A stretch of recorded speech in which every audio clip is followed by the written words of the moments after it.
Good evening, everyone. Now, in today's class, we are going to discuss the question which is based on a string. So, in today's class, in this video, what we are going to do, we are going to enter a string and we are replacing each vowel by their next consecutive vowel, right? So, please pay attention, everyone. As you can see here in the output, if I have entered Raju, so in this case, this A is going to replace with their next consecutive vowel, and this capital U is going to replace with this capital A, right? So as everybody knows, all the vowels which we write,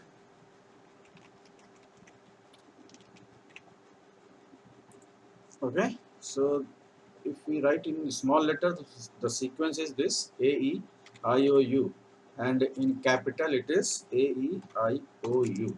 So in this, what we are going to do, we are going to replace each consecutive vowel which is present in a entered string, and now we are going to replace by their next consecutive vowel. So this is a sequence which we need to follow, right? So now for that, what we are going to see, please look at here. Now this program I am going to write in the Java. So this is a very basic question. So first of all, just declare some string variable. Now in this we are going to generate the output, and in the other output, in the other string variable, that is t, in which I am going to store all the vowels. So now while assigning all the vowel after the small vowels, we are putting additional a, and while storing the capital, the same sequence we are going to follow. So as you can see, if a is present, then we will replace it by e.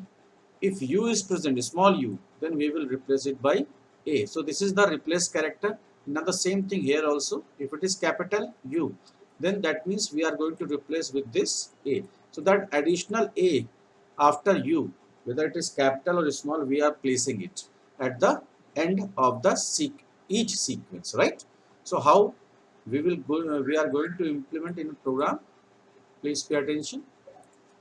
So now, as usual, everybody knows we need to extract the characters from the beginning. So for that, we are taking a loop, and now this will go up to str.length. After that, just extract every character from the string. So this everybody knows how to extract. This is the very basic method.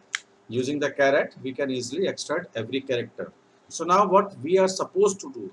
Now we are supposed to find the index of the vowel in which, so that index number we are going to find in that t string in which all the vowels already we have stored. And now using the index of method, we are looking this. So if that index is present, that means if that character, the search character is not equals to -1, that means that character is present in a string. So what we are going to do, we are going to replace that ch, we are going to replace that ch from the very next index. So in this very next index, what we are doing, we are extracting index plus 1. So this is the place you are getting, suppose you are getting u in this index number 0 1 2 3 4. So here it is 4. So what we are going to do, this 4 is not equals to 1. So that means this small u we are going to replace with index plus 1. That means on the fifth index number, whatever you have stored in t, so we are going to replace, right? This is a very simple logic. I hope this is clear. And now after updating, what we are doing, we are simply adding this result in y. So if you are getting the vowel, it will replace by the consecutive vowel. Otherwise, it won't be any problem. Directly we are adding in a y. So here we can print the resultant string. So as you can see, we are getting the result. So now let me show you the output. So as you can see, the example I have used this. So there is a small mistake. Uh, Let me check this.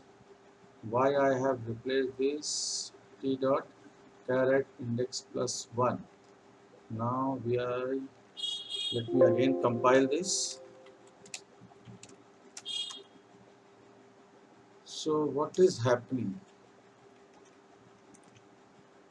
So it is not equals to, sorry, instead of this I have used this. So this must be there. Now let me check again. Now you will see, you will get the correct output. I hope this one is clear for everybody, right?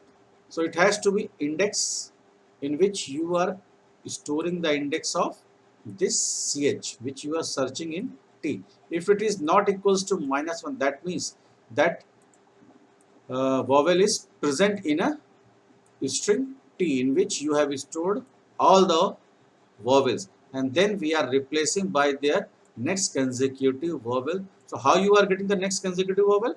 Index plus 1, and in which you are extracting in t. Then we are replacing the previous value of c with the help of new result, and then after this ch if condition, we are adding ch ultimately in y as a resultant string, right?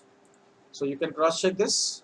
I hope everybody is getting. So if you like this, please subscribe the channel and click on the like button. Thank you so much, students.